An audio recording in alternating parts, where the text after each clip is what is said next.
If your Chevy Traverse is silent or clicking when you turn the key, let's find the cause together. Over 80% of starting issues on this platform are traced back to the battery or terminal cables. Before you call a tow truck, follow this simple diagnostic flow.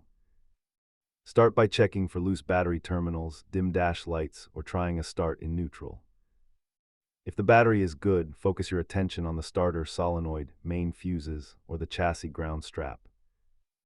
Sometimes the issue is deeper, like a faulty ignition switch or a triggered security immobilizer.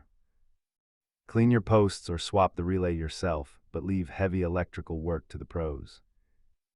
Costs vary wildly, from a cheap $30 relay to a much pricier starter motor replacement.